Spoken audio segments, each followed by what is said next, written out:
Hi everybody, this is my very first video and I'm doing it because I've been on Real Self for a while.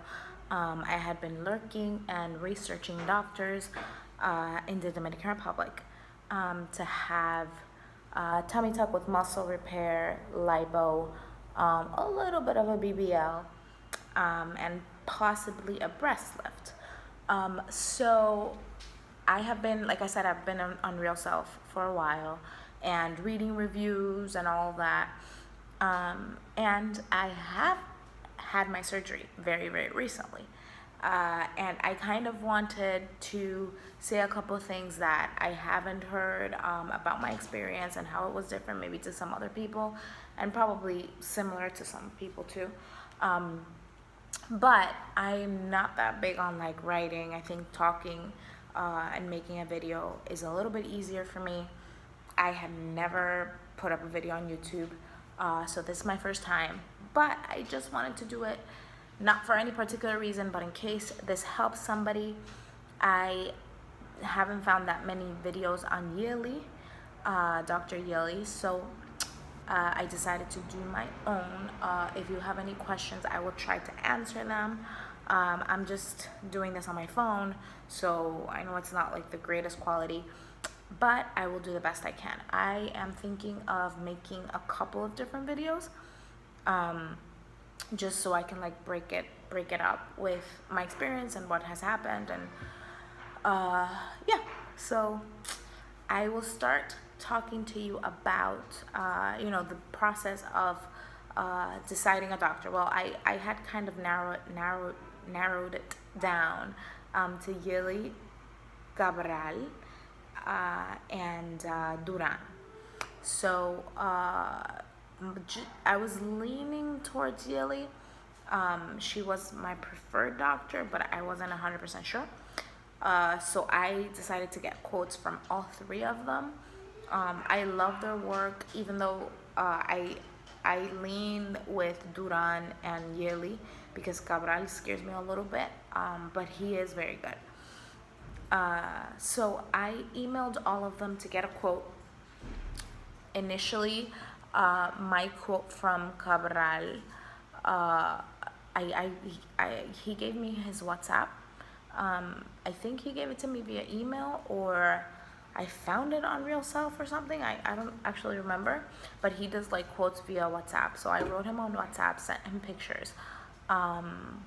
And at first, like, his tone was a little off-putting because he was like, "Oh, hi, mommy."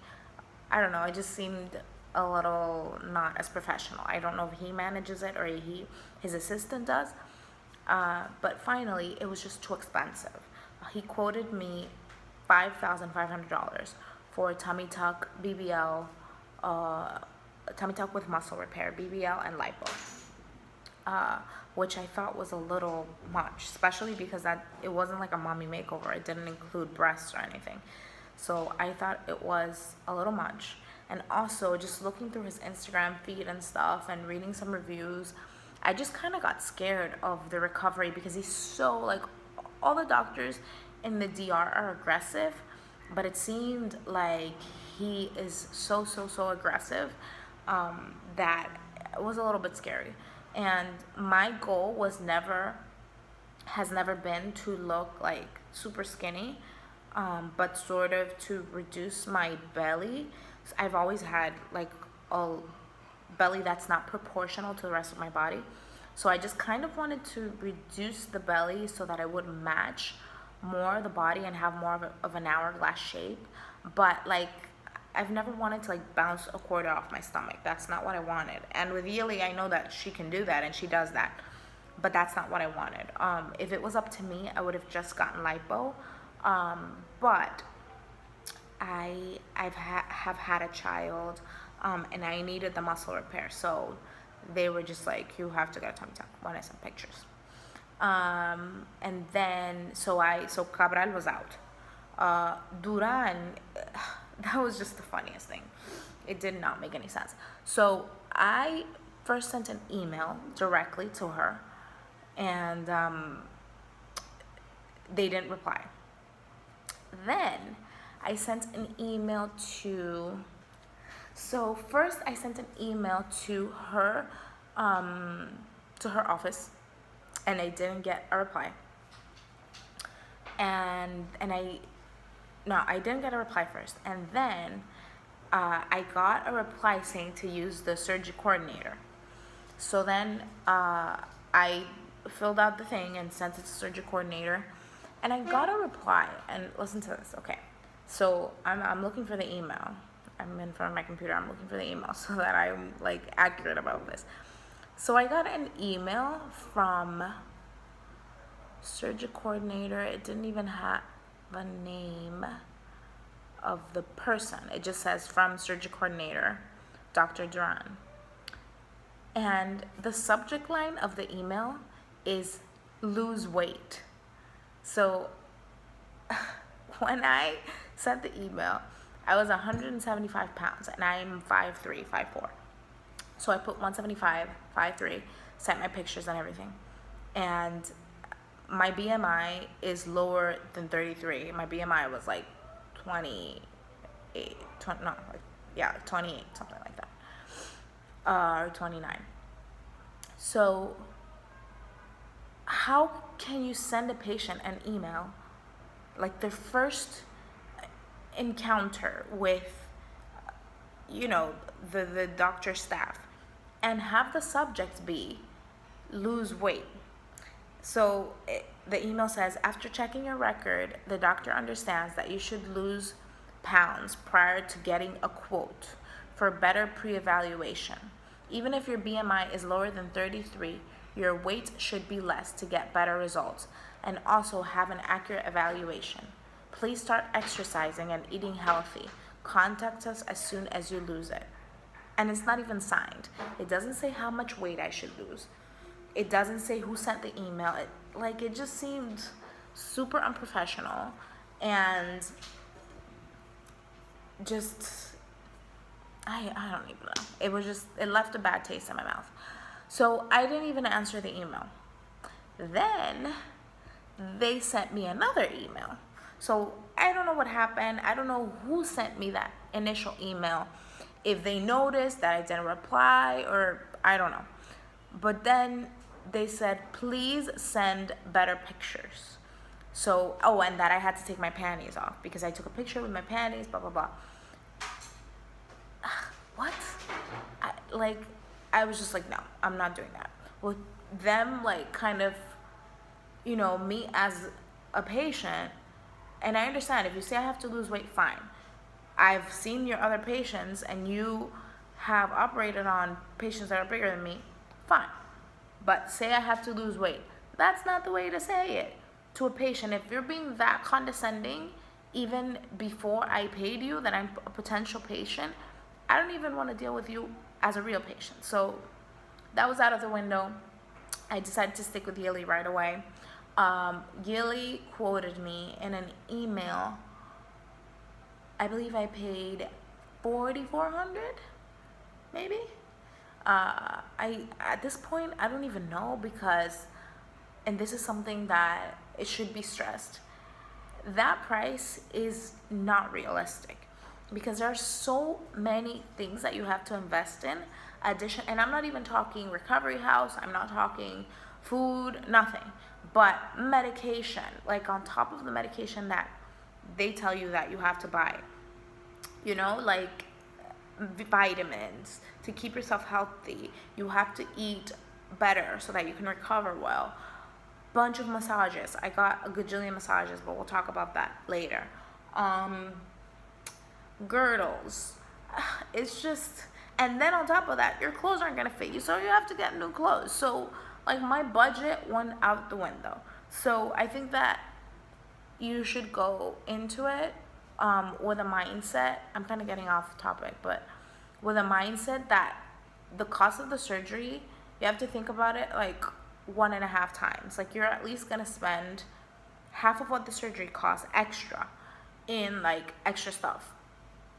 Really. Okay. So after I decided that I wanted to go with Yili, I went to get my test. I've always suffered from anemia. Always had anemia.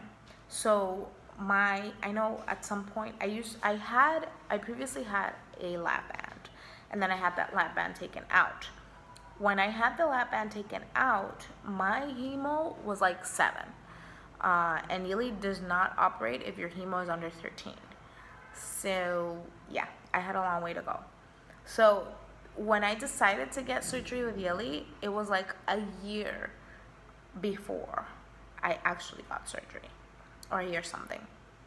I went to the DR for vacation, and I intended to get surgery there then, but my hemo was like 8. So I went and saw her specialist, like blood specialist, and she gave me medicine that I have to take, la la la la la. And I was on that treatment kind of on and off for a year. So like I didn't have the consistency because there was some of the stuff that was injected. So and you had to do it like depending on the treatment that she gives you, you have to do it for a certain amount of days. The person who was giving me the injection wasn't available every day, so I would get the injections like 2 days and then stop, so then I had to start over. It was ridiculous. So my hemo was going up, but very little by little by little. So I spent about a month in the DR, in the DR, and my hemo only went up to like 10. So surgery was out of the question for that moment. So I had to leave. And yeah, it took about a year before I kind of like really got down to like get it up. And it was really intense. I had to go get iron put in my veins, like through an IV, maybe for like a week, and then another week. I had to get some other shot that was cold that you have to keep refrigerated. So you have to really plan, take it out of the refrigerator, then get it on, blah, blah, blah. Then I actually learned how to put it myself because it's subcutaneous, so it goes under the skin. So I would just like pinch a little bit of my skin in my stomach and put the shot in myself. It was like putting an EpiPen. There was vitamin B injected. I was drinking vitamin B, drinking iron, in pills. So it was a lot. I think that if you suffer from anemia, be prepared to like hunker down and spend a lot. And that's part of why it was a bunch of money too. I spent a lot of money trying to get my hemo up, but it worked. The day before my surgery, I had to up my hemo by like 3 or 4 points. So even by the day before, I wasn't ready. It was only kind of like by the grace of God that my hemo was, I believe, 12.7 or 12.9 the day of my surgery. But because my hemo wasn't like spectacular, I had to agree to have a blood transfusion right after surgery, but it was already ordered and everything. That's another $200, I believe, $225. So that's when it started adding up. So I had to agree to have a transfusion after my surgery, which I did, and I could not get my breast done because it was just going to be too much surgery. Every case is different, but yeah, I would say that be prepared to have a blood transfusion if your hemoglobin is not like spectacular. What else? The day of surgery, I did put iron in also in the morning. So my surgery was late in the afternoon. So even that day, I was getting an iron injection. So that helped a lot. My recovery was relatively smooth in comparison to what I've read. I mean, I know other people have had it better, but I think it was also thanks to the whole treatment that I had. I hated to wait. So, you have to be there at 7. You can't really eat. You can't eat. And yeah, my surgery was like at 5. So the wait was just terrible. Some people say that they like to be the first person in the day, when they have surgery, because the doctor has more patients or whatever. I don't know if she had more patients. I know she had at least one, because I believe I saw somebody in the ER when I was getting my iron shot. But I didn't mind being like late in the day, because I also feel like it's like a warm up. I would rather have the doctor like warm up and do other surgeries, and like when she comes and does mine, she's kind of like in the groove already. Like, it's not like it's 11 p.m. at night. She doesn't operate at like 11, 10, I don't think.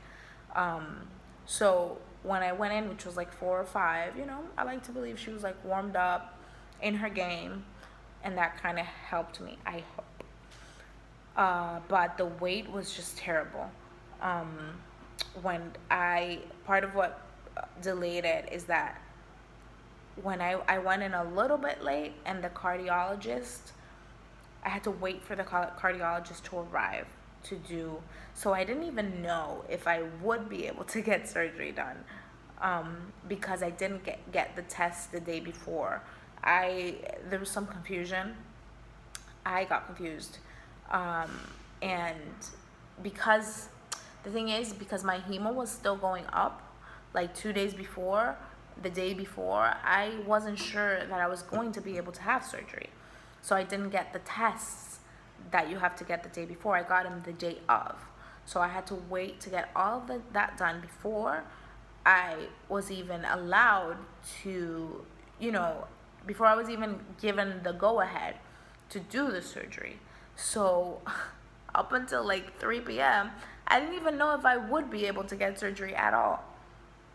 So that was kind of unexpected. What else? So in the next video, I will talk about kind of like the recovery and everything. I'm just gonna go up to like when I went into surgery on this video, because it's already getting pretty long. But yeah, I met her before going into surgery. She marked me up, and she was just kind of chit-chatting. She didn't really ask me like, what do you want? But I told her that I did not want like such a little waist, because I'm like big on top. So I did not want to look like, an ice cream cone or like a Dorito, like big on top and the little, obviously surgery, waist. I did not. I wanted like a normal shape. So I told her that. And also I told her I didn't want like a big butt, and she was like, well, you have no butt. Which was kind of okay. But yeah, so I kind of let her do a little bit of what she wanted. She gave me a little bit of hips. And that's it. I did not get a blue pill. It was kind of like right away to the OR, and they gave me the anesthesia that you inhale, but no blue pill, so I can't say much about that. But I was told that I talked a lot before surgery. Like, I'm a little bit of a clown. So I was being a jokester, and I was asking him, Yuli was really doing my surgery? And they were like, yes, Yuli's there. And I'm like, I wouldn't really know, because I can't see. It could be anyone cutting me up. So they told me I made a bunch of jokes, probably bad jokes. Then when surgery was done, they took me to the room. The room was really nice. The bathrooms were, but I'm kind of picky with bathrooms and hygiene and whatever. But the rooms were really nice. The AC was nice. And I really didn't feel a thing. In the surgery, when I got out of the surgery, that whole day, I felt nothing. So anyway, I think I'm going to leave it up to here. And if you have any questions, let me know, or any specific questions that you would like to talk about in regards to recovery after surgery. Again, I may be leaving a bunch of things out here because I don't know what I'm doing. But Bye.